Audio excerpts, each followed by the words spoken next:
Olá, amigos da TV CBH, estamos abrindo mais um Além da Notícia, hoje de segunda-feira, em edição especial, já que no programa de hoje nós vamos aprender a ganhar dinheiro. É muito fácil, segundo o nosso convidado. Basta você ir vender esterco, vender porta-retrato e outras mumunhas, tá? Não sei se ele vai querer nos ensinar isso. Nós vamos conversar hoje. Não, mas está aqui junto comigo o nosso prezado Luiz Carlos Bernardo Peninha. Olá, Peninha, tudo bem? Grande prazer, mais uma vez, em estar com você e com um convidado que eu acho que vai dar uma conversa interessantíssima. Nós vamos conversar hoje com Elias Tergilene Alves Pinto, que é o dono, o diretor do Shopping Uai. É um dos maiores empreendedores da atualidade em Minas Gerais e do Brasil. Elias, é um prazer recebê-lo aqui na TV Comunitária. Prazer é meu, Didi. Muito prazer, Peninha. Grande Obrigado prazer, pelo convite. É uma honra pra gente. Eu sei que você é um homem super ocupado, mas eu tinha uma curiosidade quando eu descobri, por acaso, que o dono da Uai era um grande empreendedor e que era um garoto de Carlos Sagas, onde eu fui criado. Desde 49, minha família mudou da Bahia para Carlos Sagas, que não tinha luz, não tinha absolutamente nada.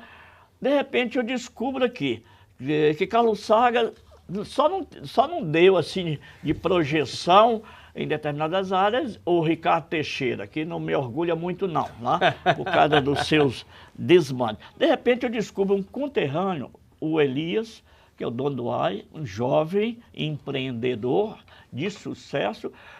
Eu conheci ali seus avós, eu conheci seu pai, eu conheci toda a família Pinto, e agora te encontro aqui com muita satisfação, viu? Muito obrigado, Didi. Muito Agora prazer estar aqui com vocês. Me conta a história. Vamos começar por aí e depois a gente parte para aquela questão fundamental e razão dessa entrevista sobre o empreendedorismo, sobre a história do Shopping Uai. Até porque ele é criador e fundador dos shoppings populares, não só em Belo Horizonte, mas tem, inclusive, no Rio de Janeiro. Mas, escuta, você nasceu em Carlos Sagas, mas não se criou lá, não? Não. Eu saí bem cedo, fui criado com minha avó veio para Belo Horizonte e eu vim junto com ela. Eu conheci seu pai, depois dos primeiros médicos formados em Carlos Sagas. Eu me lembro dele quando ainda universitário, conversando com outro médico, é a lembrança que eu tenho, primeira dele.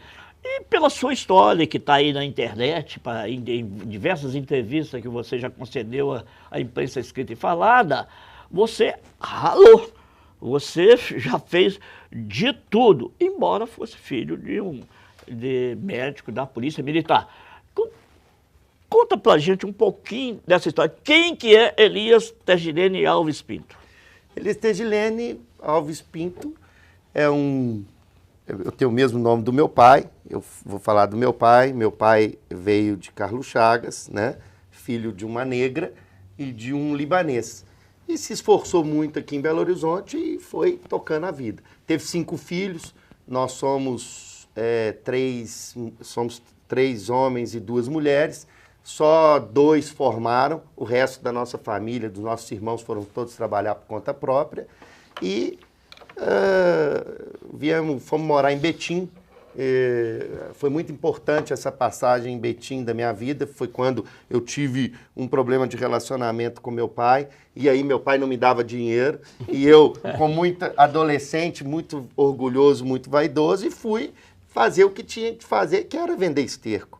De venda de esterco eu fui vender porta-retrato, do porta-retrato fui para uma serralheria na favela, na rua Sertãozinho 202. Você mesmo fazendo tudo? Fazendo tudo. E a partir de mais ou menos que idade que você começou essa luta? Eu com 19 anos, meu pai me emancipou para mim abrir minha primeira conta bancária no Banco do Brasil, aqui na agência da UFMG. E aí, daquele momento em diante, o trabalho sempre foi muito presente na minha vida. Eu consegui ganhar um pouco de dinheiro e comprei um terreno em Neves. Ali virou uma indústria, né? Não tão grande como são hoje. E logo eu comecei a trabalhar com presos Dr. Rui Carreteiro, que era diretor da Jovem Adulto, fez um convênio com a nossa empresa e eu passei a ter 180 presos trabalhando comigo lá em Neves. Então aquela notícia correu, tinha um empresário jovem que dava oportunidade para presos.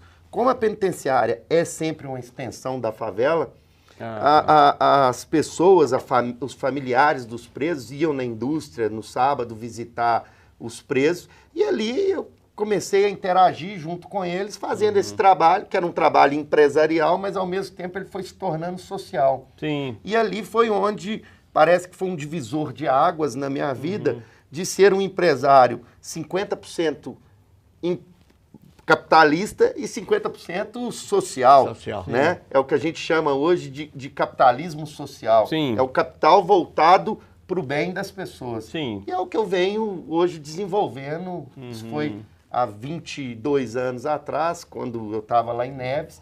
Esse relacionamento foi muito importante. Você ainda tem idade que pode contar pra gente. Quantos anos você tem? Eu tô com 42 anos. Nossa Senhora, tem muito shopping para construir, né, Pedrinho? Sim, claro. E como é que veio, além de, claro, uma rápida trajetória sua, e depois, como é que veio essa ideia dos shoppings populares? Quer dizer, dos camelódromos, talvez, tenha dado um salto para os shoppings populares. Ele é tido aí, pelo menos por parte da imprensa, como o rei dos camelôs. Camelô foi de vender um porta-retrato. Olha, a nossa família, desde lá de Carlos Chagas, você conhece bem, é uma família de empreendedores. Sejam eles voltados para a iniciativa privada, agrícola, né? Aquela agricultura que tinha lá, ou para a política. Então, quando eu comprei o primeiro imóvel ali em frente à rodoviária, onde era o supermercado do Grilo, e a gente criou... Aqui em BH? Aqui em BH. Foi quando começaram os shoppings populares, tiraram os camelôs da rua, e ali a gente começou a construir um primeiro shopping popular, porque eu não podia ter pirataria nem contrabando. Sim. Porque as marcas que queriam ir para o shopping exigiram que eu não tivesse pirataria nem contrabando. As chamadas grifes? As chamadas grifes. E aquilo teve um sucesso muito grande, uma repercussão muito grande por causa da pirataria, do contrabando. E outros estados começaram a nos chamar para fazer o trabalho de retirada dos camelôs da rua. Né? Parece que até, por exemplo, no Rio de Janeiro, você teve e tem também um papel muito interessante. No Rio de Janeiro houve uma situação muito interessante, que é o seguinte: todo mundo fala em pacificação de favela. Sim. Mas a pacificação ela tem efeitos colaterais grandes. Porque você tem ali dentro da favela o tráfico de drogas, que é uma matriz econômica. Ela é uma matriz econômica ilícita, mas não deixa de ser uma matriz econômica. Claro. Ela é que abastece o comércio. Sem dúvida. Quando você faz a pacificação, que você extingue aquele tráfico ostensivo, o dinheiro cai. E o comércio é o primeiro a sofrer. Sim. Então você não pacifica nada sem dinheiro no povo do bolso. Claro. Sem dinheiro no bolso do povo. Você não pacifica nada. Então o pessoal da CUFA, que é a Central Única das Favelas, me deu um desafio que era organizar o comércio das favelas, para que ele pudesse conseguir sobreviver. É o mercadinho, é a loja que vende celular, que vende lingerie, todo aquele comércio muito grande que tem na favela. E aí, quando eu cheguei naquela favela, no Complexo do Alemão, eu olhando aquilo, 180 mil pessoas, eu falei com o pessoal da CUFA: olha, aqui cabe um shopping. Não dá para a gente organizar os becos e as vielas. A gente tem que colocar esse pessoal dentro de um shopping para que eles cresçam. E aí nasceu uma coisa completamente diferente, que eu não sei se a gente pode chamar de shopping, porque shopping ele visa só o varejo, a venda. Ali a gente visa alavancar o empreendedor favela para uma situação de competitividade com os empreendedores do asfalto. Né? Então 100% da mão de obra dentro do shopping é da favela. E 70% das lojas que são colocadas dentro do shopping favela são dos empreendedores de favela. A gente tem que lembrar que o empreendedor que está lá na favela, ele é informal, mas ele não é ilegal. A gente tem que fazer esse divisor de águas entre a informalidade e a ilegalidade. Um exemplo que eu sempre dou é uma estudante de direito que faz sanduíche natural em casa.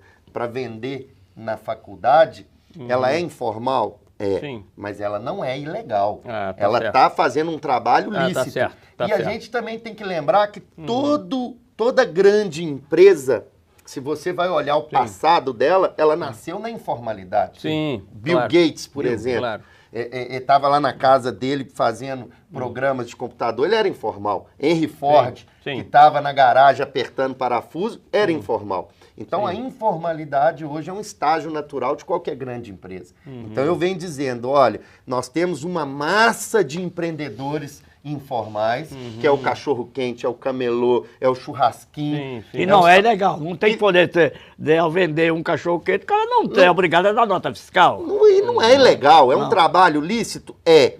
E aí a gente vem observando que o governo não tem políticas públicas para beneficiar esse empreendedor que está na informalidade hoje e precisa ir para a formalidade. Os governos federais, estaduais e municipais não têm essa política. Não tem. A política hoje brasileira, era uma política de curral eleitoral, entendeu? Então toda Interessante política essa observação. social, ela é voltada a agariar votos. Sim. Ela não é voltada Interessante. para desenvolver o povo. Então hoje a gente prega muito o empreendedorismo social. É esse empreendedorismo de base da pirâmide. Nós afirmamos que só através do trabalho você consegue libertar uma pessoa. E libertar da pobreza, libertar da ignorância, libertar dos atos que ele vem cometendo, né, contra a sociedade, é através do trabalho. Se você ensina essa pessoa a ganhar o próprio dinheiro dela, gera uma independência do governo e dos Bolsas Famílias que estão por aí.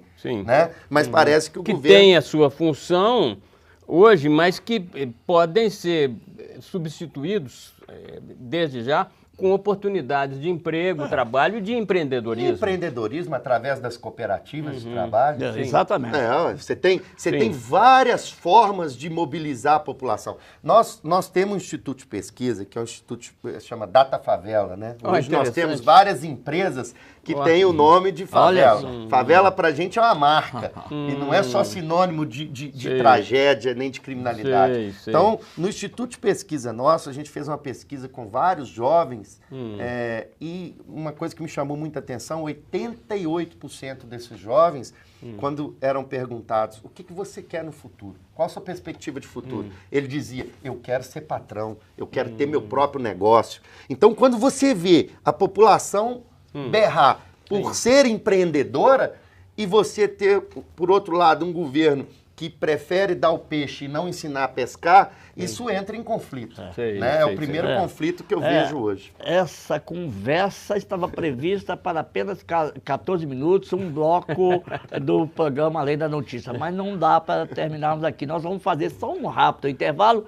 e vamos continuar conversando com Elias Teginene Alves Pinto, criador, diretor, proprietário do Shopping Y, perto ali da rodoviária, e de outros shoppings populares. E você vai aprender como ter sucesso no empreendedorismo, ok? Até já!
Olá, amigos da TVC, BH, estamos retornando com Além da Notícia, hoje em edição especial, Conversando com o criador e diretor do Shopping Uai, Elias Tergilene Alves Pinto. Ao encerrar o primeiro bloco, Elias, você estava falando sobre as dificuldades do empreendedorismo transformar a economia informal ou o trabalhador empreendedor informal de homem da formalidade. Mas é difícil porque não existe política para isso. Quem trabalhar na legalidade, desde criança, meu pai foi comerciante de calçadas, eu sei da dificuldade que é. Você nem querendo agir dentro da lei, você consegue, porque a burocracia é tão grande, são tantos os tributos, que é muito difícil trabalhar na legalidade. Além de ter prejuízos, fica realmente muito difícil manter tudo aquilo. Você está conseguindo, aliás, eu estive esta semana várias vezes lá no Shopping Uai, fiquei assim, impressionado. É um shopping popular, mas eu diria, é um shopping de luxo. Nossa Senhora, aqui é bem diferente do Shopping Oi, que eu frequento há muito tempo, sou um grande freguês de lá.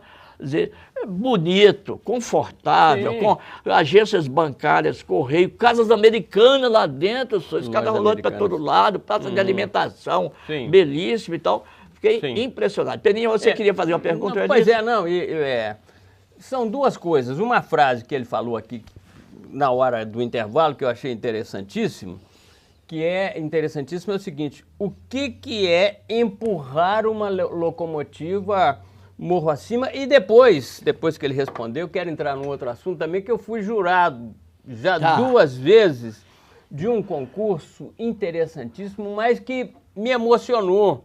Muitas vezes, durante o concurso, me emocionou que foi o concurso de Miss Prostituta. A ideia conta isso não, que você vai queimar seu filme, sua namorada está vendo o programa. Eu fui levado, inclusive, tanto pelo convite dele, como pelo convite do presidente da Comissão de Direitos Humanos da OAB, o William Santos, que foi outro jurado. Então, primeiro, o que é empurrar uma locomotiva morro acima? Empurrar uma locomotiva morro acima, Peninha, é o seguinte: eu nunca tive tanta dificuldade em fazer o que é certo, em fazer vamos dizer assim, o bem. Por um lado, temos nós, né, da iniciativa privada, tentando fazer com que o povo trabalhe, com que as pessoas, a dona de casa, por exemplo, que é largada pelo marido aqui na favela, tem 2 filhos, monta um salão de beleza na sala da casa dela para poder manter os filhos. Minha tia, que era cabeleireira, teve um salão de beleza em casa, então eu sei o que você está falando. Então, a partir daquele salão de beleza, que é uma atividade informal, ela passa a manter a família dela, os 2 filhos. Não deixa os meninos ir para droga, tá ali perto e tudo. Por outro lado, você tem o governo que não tem nenhum programa para incentivar isso. Então, quando você vai conversar com o governo, ele quer falar de formalidade. Eu falo, governo, todos nós nascemos, nenenzinho desse tamanhozinho, mamando na teta da mãe. Nós não nascemos de terno e gravata, trabalhando e pagando imposto. Uma empresa, ela nasce um nenenzinho, precisando de uma teta. Então, o empreendedor, quem tem sangue de empreendedorismo na veia, ele nasce do jeito que ele pode. Ou é vendendo chup-chup na rua, é o salão de beleza, ou é a coxinha, o churrasquinho. No seu caso, o que foi mesmo? No meu caso foi esterco. Pois é, vendendo esterco, quer dizer, já trabalhando desde cedo. Ele nasce fazendo uma atividade econômica, aquilo é empreendedorismo?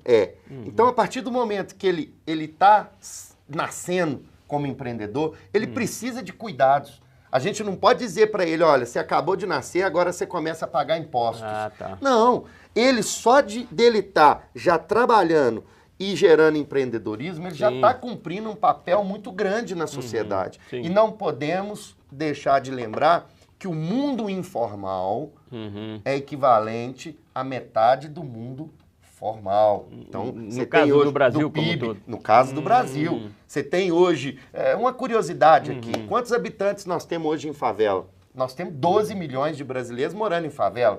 Isso é o quê? É o 5º estado brasileiro. O que representa isso do PIB, da economia brasileira? 63 bi. O que é 63 bi? É a Bolívia e o Paraguai consumindo junto. Então, você tem gente muita gente, e você tem uma economia rodando ali. Por que não você pegar essas pessoas e capacitar voltada para o mundo empresarial? Claro. Né? Claro. Que é o que a gente vem fazendo. Nós temos hoje no Rio de Janeiro umas 40 lojas de passagem aérea, vendendo passagem aérea. Hein? Chama Favela Vai Voando. Que Né? Então o cara vende a passagem aérea pelo carnezinho. Sim. Quem compra no início do ano para viajar no final do ano. Quem veio, as pessoas que estão hoje na favela, a gente tem que lembrar que elas vieram do campo. Então no final do ano elas querem voltar. Exatamente. Né? É o êxodo rural que fabricou É. as favelas da Falando aí pra você, né, Sim. Peninha, do Miss Prostituta. Pois é, que eu fiquei muito feliz. Grande experiência de vida ao participar como jurado 2 vezes num concurso interessantíssimo, inédito, que se divulgar esse concurso na Europa, nos Estados Unidos, vai ser uma surpresa Que muito foi positiva. apresentado pela Elke Maravilha. Elke Maravilha, uma das vezes. Sim, O sim. interessante é que eu recebi uma revista hoje, o que você está falando, Sim. de uma revista chinesa, Uhum.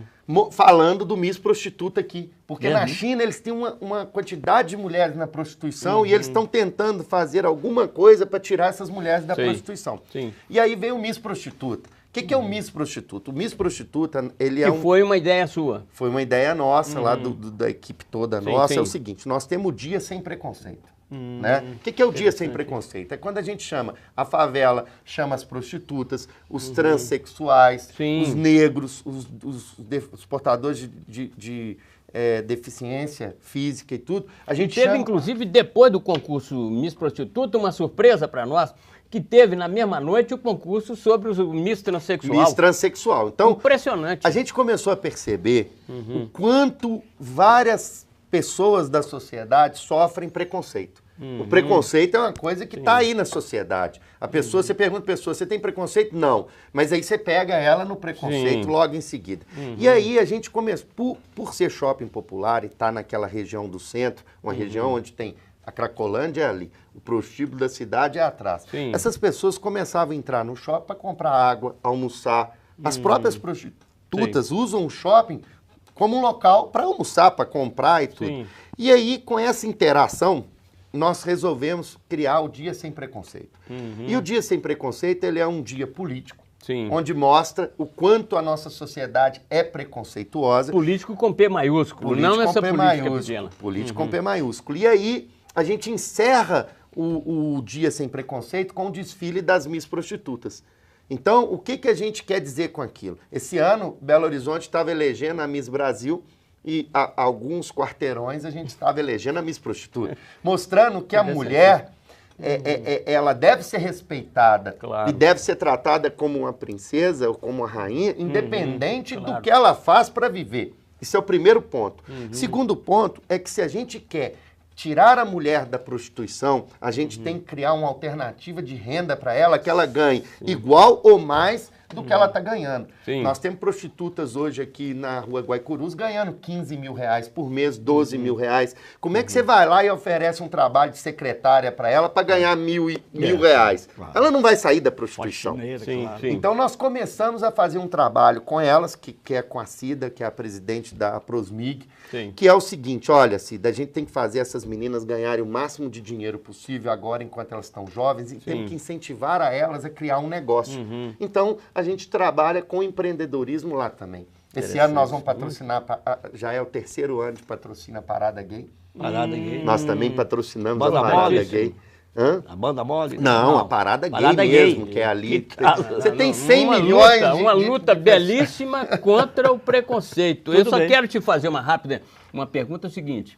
Doutor Didi e eu vamos ser convidados para jurados do próximo concurso? Vocês estão convidados para tudo. Eu já aceitei. A TV vocês comunitária, quiserem. a TV É muito comunitária bonito. vai ser convidada ou contratada para cobrir o evento, botar na Claro, internet claro. na hora. Então, para ser bem sucedido no empreendimento, para ganhar dinheiro, primeiro, muito fácil, você tem que ter visão,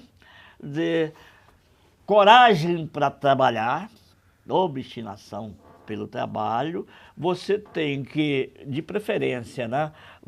Vai vender esterco, vender porta-retrato, ralar, monta, vai ser serralheiro, até você virar o dono do Shopping Oi. Que, para minha surpresa, Elias, eu não conhecia essa história de capitalismo social. O capitalismo, como eu conheço muito bem, é o capitalismo selvagem daqui do resto do mundo. Esse capitalismo social a que você se referiu é um negócio impressionante, emocionante de ver a satisfação de ver que um rapaz que saiu de Caruçá, que ralou, Sim. tem 40 e poucos anos, está com esse sucesso total Sim. no seu empreendimento, Sim. mas aí ele tem que ter um bom relacionamento com as prostitutas, com camelôs Sim. e até com chefe de tráfico. Porque a favela, que você Sim. conhece muito mais do que nós, Sim. quer dizer, não te oferece perigo, não, porque Boa pergunta. não tem aquela ideia, a ideia de quem está aqui no asfalto, nunca foi a favela, é que só lá só tem bandido. Não, eu posso falar de cátedra que anteontem a minha casa foi assaltada, minha mulher e minha filha amordaçadas, cozinheira, fizeram uma limpa, mas isso não vai me dar o direito de dizer que na favela só tem bandido. Qual que é a análise que você faz? E o seu risco, que lá tem bandido, sim. Eles se escondem aqui no assalto, mas se escondem lá também. A gente não sabe hoje em dia qual que é... Na favela é um ambiente muito hostil, realmente. A favela a gente vê de tudo. A gente vê coisa boa, coisa ruim. Mas a gente não sabe hoje. Hoje eu fico confuso, porque a gente não sabe se o bandido está dentro da favela ou se ele está lá em Brasília tirando o dinheiro do povo e gerando favela, né? Então a gente não sabe qual que é a maior bandidagem. Se é Ótima aquela análise. ostensiva, que é um efeito colateral Sim. dessa nossa política social ruim que está aí, né? Desse capitalismo de que- décadas, de de séculos. décadas, de séculos, ou se é Sim. o colarinho branco lá de Brasília. Interessante O isso. que eu gostaria de deixar como mensagem é o seguinte: a favela não é só criminalidade, não é só coisa ruim. A favela tem muita coisa boa. O carnaval, por exemplo. O carnaval é um presente que a favela dá para a nossa sociedade. Gera muito mais dinheiro do que Copa do Mundo. Sim. É o Brasil todo, todos os anos. Os cartolas da vida. Saem da Lembra favela. Então, favela a gente tem muita cultura e arte. Sim. E na favela, eu falo hoje, é o seguinte: a favela era roda o asfalto. O dia que a favela e a periferia cruzar os braços, essa sociedade toda para. Porque hoje, os garçons, onde eles moram, nas favelas e nas periferias favelizadas, quem vai à rua, os faxineiras, as empregadas domésticas. Então, hoje a gente tem uma massa de gente trabalhando, fazendo a sociedade andar. Onde essas pessoas moram? Nas favelas e nas periferias. Aí Então, que está o receio da classe média, né? então, hoje, a gente não pode rotular a favela, dizer que ela é só bandido, só coisa ruim. Não. E temos que separar também aquilo que pode ser revertido e aquilo que é culpa de uma política. Se hoje a gente está aqui gerando empreendedorismo dentro da favela, é porque a gente quer fazer com que a favela ganhe dinheiro. Se você não fizer a favela ganhar dinheiro, ela vai assaltar, ela vai cometer delitos. Por quê? Porque são pessoas que estão ali querendo ganhar o dinheiro que muitas vezes a sociedade não deixa eles ganharem. Ou por E preconceito, ganhar trabalhando, ganhar honestamente. trabalhando honestamente. Isso é uma condição que o governo tem que criar hoje pra gente. Hoje nós tivemos a satisfação de conversar com um grande empreendedor que tem visão, tem um trabalho social muito grande. Se existissem mais capitalistas, mais empreendedores, com a sua disposição, com essa preocupação com o social, Elias, esse Brasil seria muito melhor. Seria exemplo para o resto do mundo. Tem que agradecer vocês, porque através desse programa, muitas pessoas que vão escutar vão começar a pensar diferente e vão estar divulgando esse trabalho. Quem sabe a gente não arrebata vários empreendedores para trazer. E eu vou fazer questão de colocar isso no nosso site, no YouTube. Muito obrigado. Especialmente para aquelas pessoas que te conheceram ou que não te conhecem lá de Carlos Saga, mas conhecer todos os seus familiares. Vocês vão saber mais quem foi ou quem é Elias Tergilene Alves Pinto, nascido em Carlos Sagas, dono do AI e de vários shoppings populares. A camelô, a prostituta, até traficante. Dizer, é para ali que o Elias direciona o seu comércio, o seu empreendimento, porque tem, no fundo, um fundo social. Parabéns, estou orgulhoso de você, viu, Elias? Eu também. Muito Você obrigado. disse, a frase do Nelson Rodrigues, você mostra a vida como ela é. Ok, a vida como é. Muito obrigado. Obrigado a vocês. Obrigado a vocês, caros telespectadores, e até a próxima edição de Além da Notícia.